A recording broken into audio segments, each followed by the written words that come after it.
Hey, Donnie, it's Vanessa. I just made you a presenter. Are you going to be the one presenting today? Yeah, I'll be doing the presentation. Excellent. Okay. And it sounds like you were able to unmute yourself, so we should be good. All right. Thank you. Thank you. Vanessa, just let me know when you're ready for me to start, and we can go from there. Okay, will do, sir. Director, the numbers seem to be holding fairly steady at this point.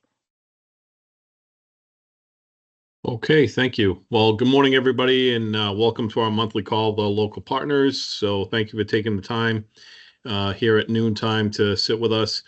So today we're going to put the bulk of our call aside for the National Weather Service and DOT to start that conversation about the winter months here and in response to the winter months. So I do have a couple of things, and there'll be a couple of report outs beforehand, but we will dedicate the bulk of the call towards the Weather Service and DOT. So we continue to support efforts down in Florida regarding the last hurricane. Currently, HSEM has 5 individuals that have been deployed down on Hillsborough County area, Florida, for EOC support. And we have 5 National Guard members that have also been deployed, along with several other New Hampshire residents that are part of Mass Task Force 1 and the Red Cross. So we appreciate all of their efforts. Big shout out to the city of Manchester and the Swift Water team, who actually responded out on EMAC request to Helene. They worked for 10 days down there and certainly had a lot of work for themselves while they were down in North Carolina.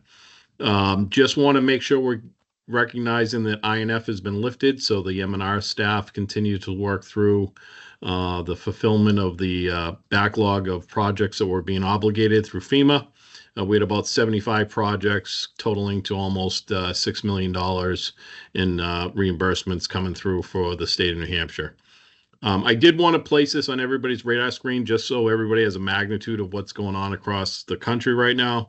Normally this time of the year, FEMA is managing approximately 60 declarations. And as of today, they're managing 110.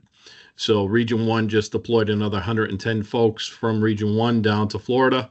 But FEMA certainly has got their hands full with the disaster activity that is taking place. So I want to make sure that that was on everybody's radar screen.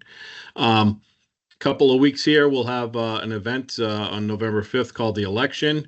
I would be remiss if I did not remind you to make sure that you know who your town moderator is and clerk and what's happening within your local community, from traffic flow to, what is the anticipated volume going in there.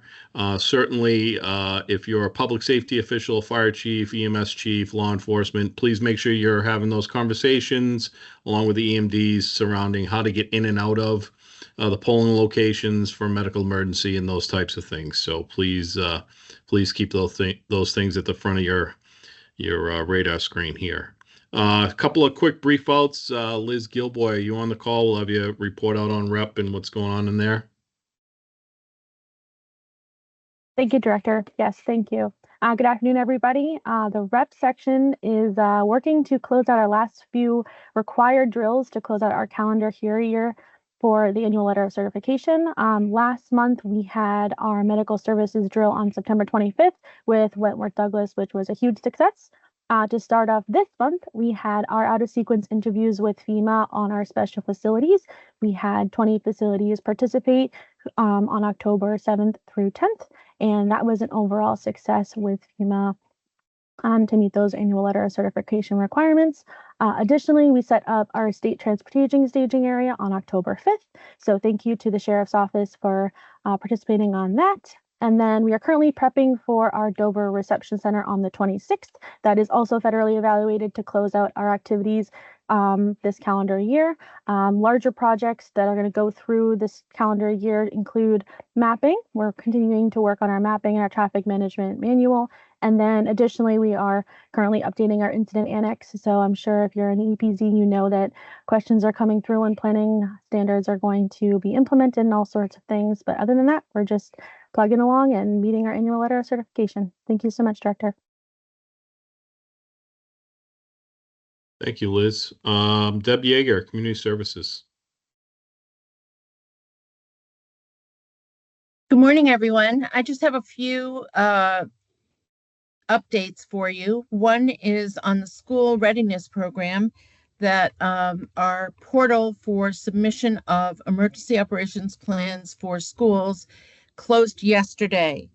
We, out of 638 schools, 468 have made the deadline. So we have 170 that still have an opportunity to ask for an extension. The portal has been adjusted to be able to give them a way to ask for that extension.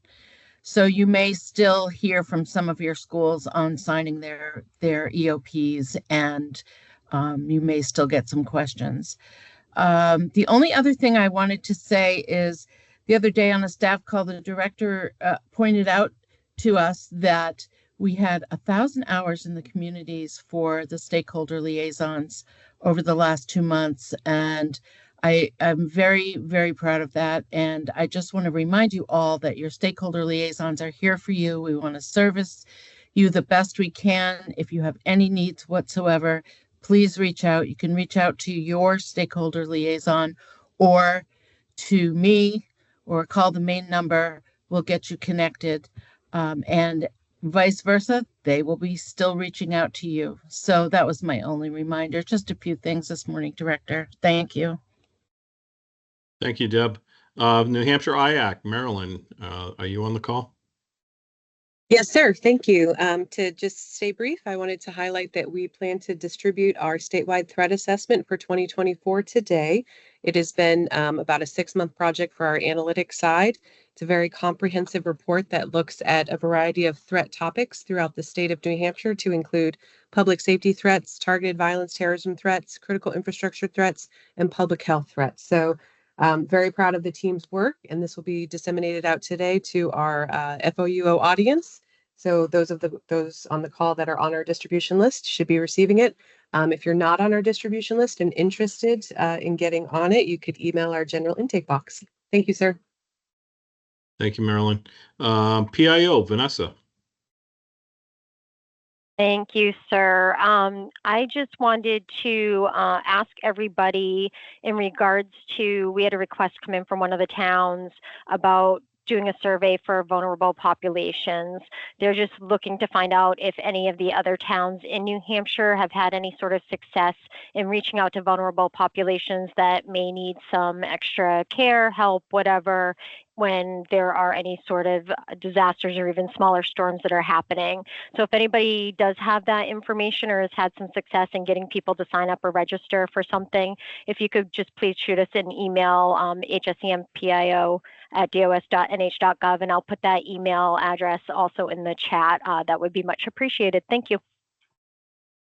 Okay, I'm going to group questions at the end. So I'm going to go to the National Weather Service, and Donnie, the call is yours to give us the great news as to how the winter season is going to go here. All right. Good afternoon, everyone. And yeah, winter is upon us. So I'm going to give you, it's actually good timing. We just officially released our winter weather outlook of like literally an hour ago. So I grabbed that stuff and threw it in the brief here. So bottom line up front, I don't want to kind of bury what the actual Climate Prediction Center outlook is. These can be kind of valuable, but not completely valuable. Don't really give you the full picture of probably what you want to know. But I'll try to get in a little more detail beyond these graphics here in the next few minutes. But as you can see, and remember, these are not, these are just probabilities. So what it's showing for this, the heart of the winter, so December, January, and February, you kind of see, we do see orange on the temperature. So what that means is we are kind of slightly leaning towards above normal temperatures for the core of the winter months. I will say this is pretty common now. I actually haven't seen a below normal forecast in a decade. Um, so take this with a kind of grain of salt. In general, it's kind of hard not to go above normal, just based on how our winters have been trending over the last decade. But you can see the signal is there for above normal temperatures. It's not a huge signal. It's about a 40% chance. For reference sake, last year it was more like 60% chance for above normal. So it's leaning above normal, but not as much as last winter. Looking at precipitation, this is pretty normal. We're right in the equal chances. And equal chances means there's no strong signal for above, below, or normal precipitation. And that's pretty standard for our winter outlooks. We just have pretty low predictability in precipitation forecasting in general, and even in the winter months. So there is really no strong signal if it's going to be wetter than normal. With that being said, there is a strong signal just to our, a stronger signal just to our west, more in the Great Lakes region, which favors above normal precipitation. So not too much can be taken away from that. So in general, I just wanted to, like, quick educational aspect, like what does go into a seasonal outlook. Most of you probably heard of the ENSO cycle, El Nino, La Nina. And what those really are is sea surface anomalies, temperature anomalies. We call them teleconnections. I will tell you there's a lot more than just the El Nino, La Nina that go into seasonal forecasts. It's one of the bigger ones that we know the most about.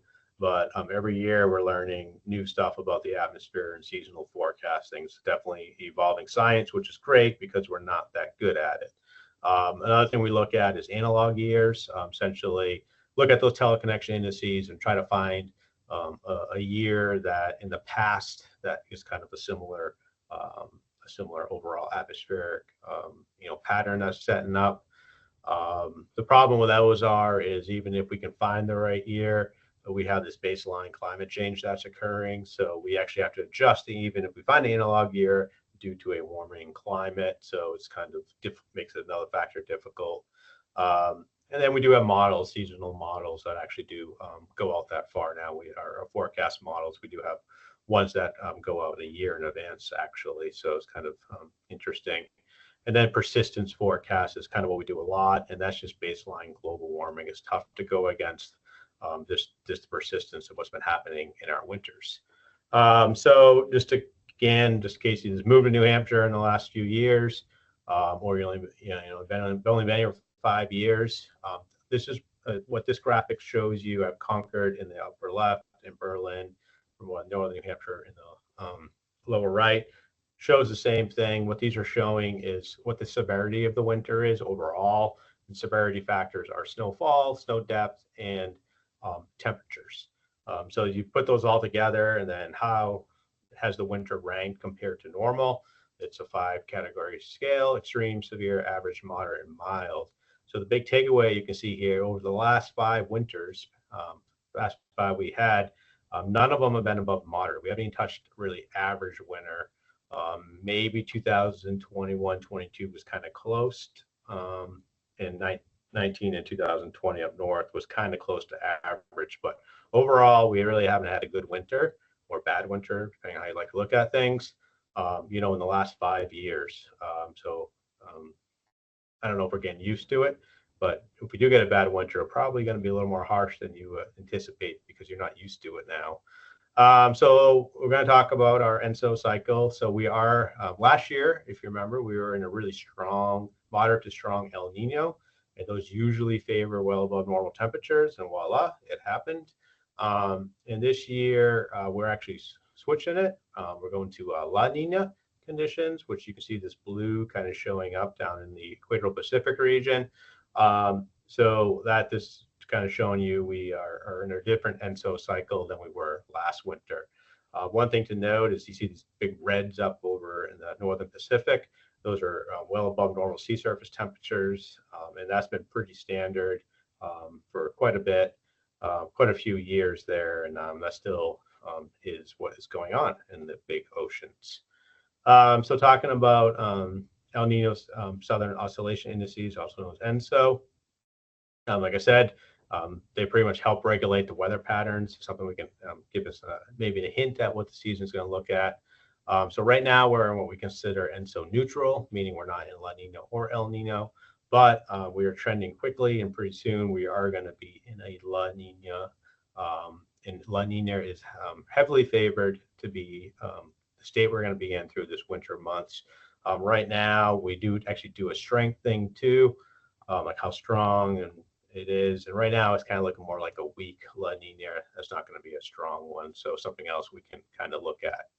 So the La Nina general weather pattern, again, usually the polar jet is a little bit slightly further south. The storm track is right over us, which is normal. But the signal overall is variable. Is a big takeaway in New England. And that wetter is more pronounced than normal and drier to the south. But you kind of see there's no color over us, which is kind of normal, meaning predictability is low. And that just has to do with the fact that the storm track is directly over us. And if things change 50 to 100 miles north or south in the general storm track over most of the winter, can be the difference between a blockbuster winter with a lot of snow in the mountains and such forth, or a lot, or we're pretty much not high and dry, but we miss out on a lot of the big snowfall. This one's a little confusing, but I'll try to explain it real quick, because there's some variability even across a small little piece of state of New Hampshire. But the green, actually, we'll start with the purple. So the purple usually means you are more favored to have more snow in La Nina years. So usually La Nina winters actually support heavier snowfall up across northern New Hampshire. And you can kind of see it kind of trends all the way to actually a light green in southern New Hampshire.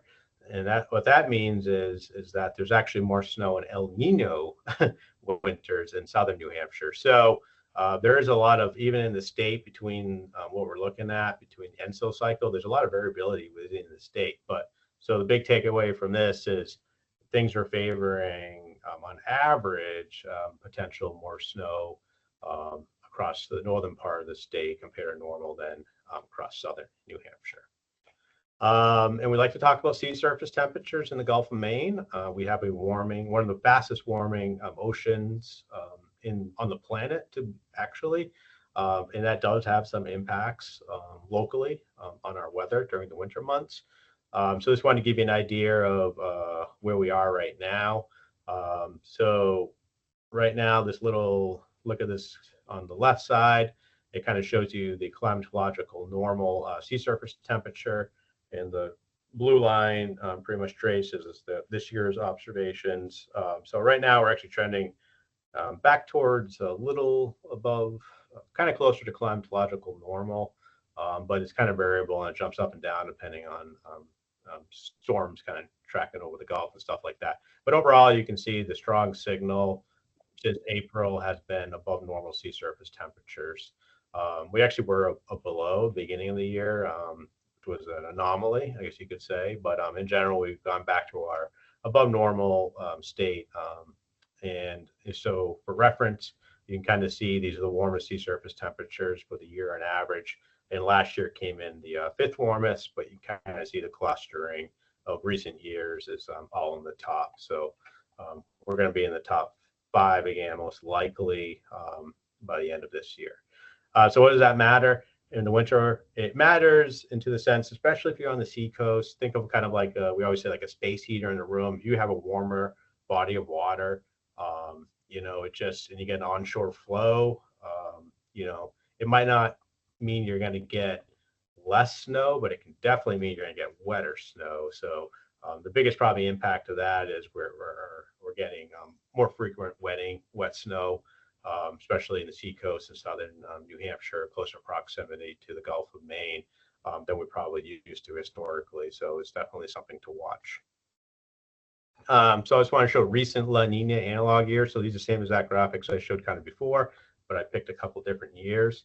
So our little local resident climatologist, who's like really big into this kind of stuff, he likes to pick the analog years. And he says right now, It looks like the 2016-17 winter is the closest analog year based on kind of the overall teleconnection patterns, including La Nina cycle we're going into.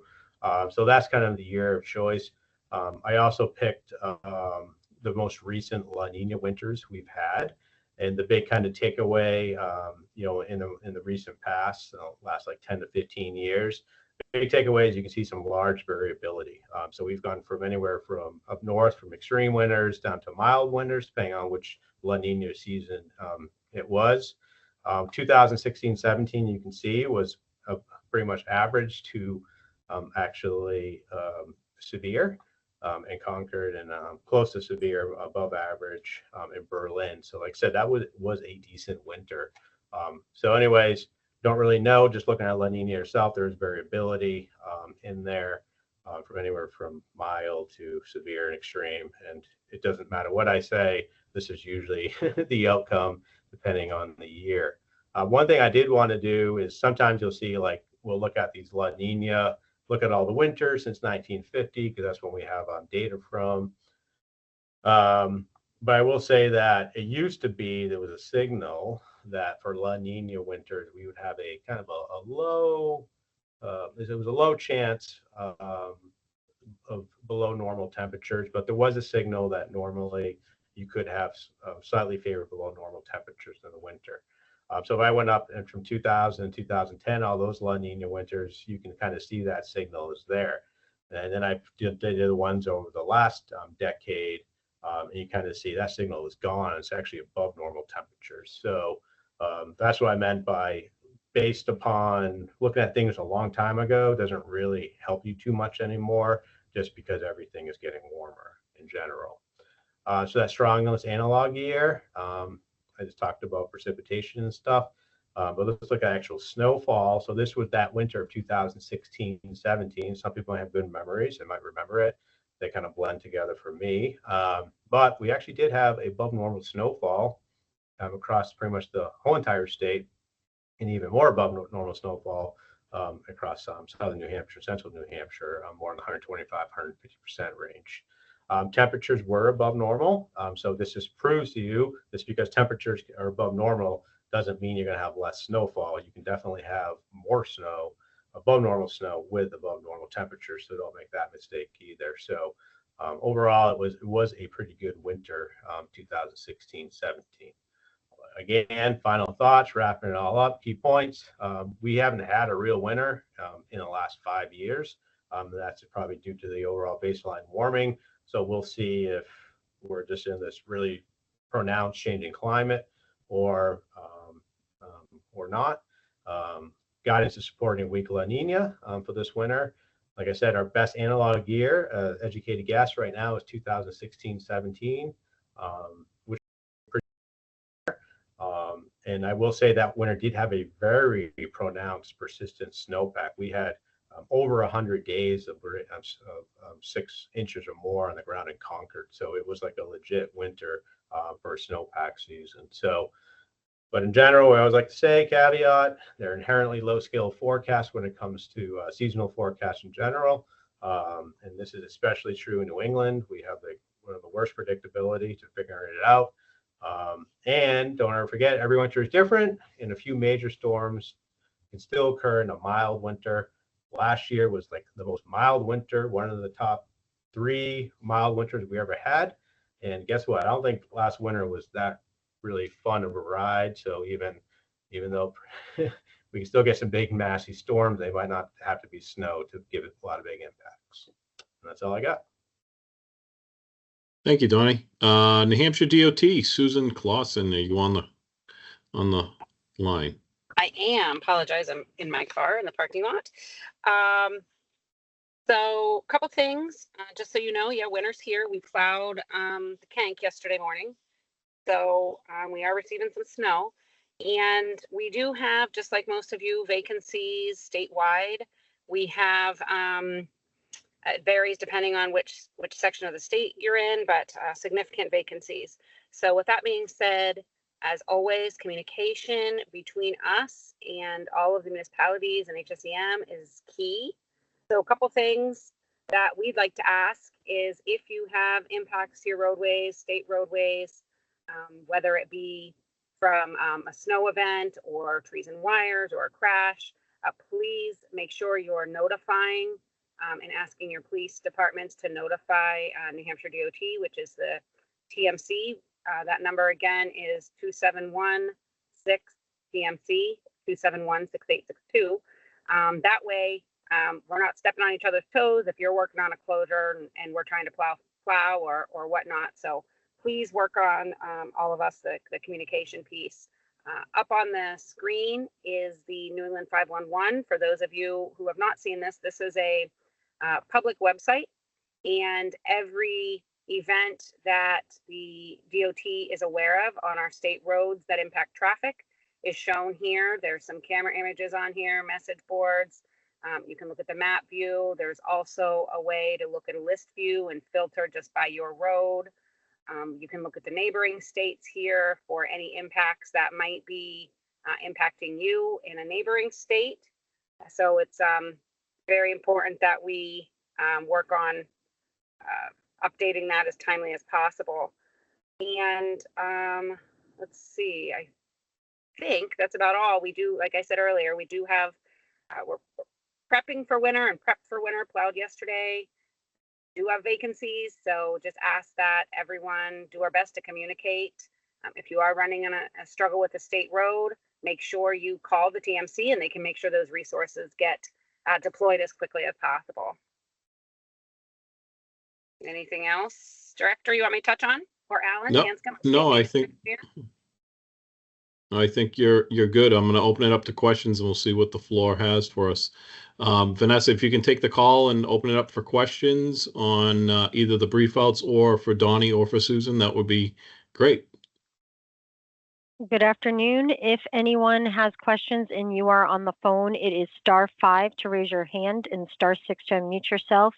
If you are in the Teams application, you can raise your hand and we will come and find you and give you the ability to unmute. Director, I am not seeing any questions.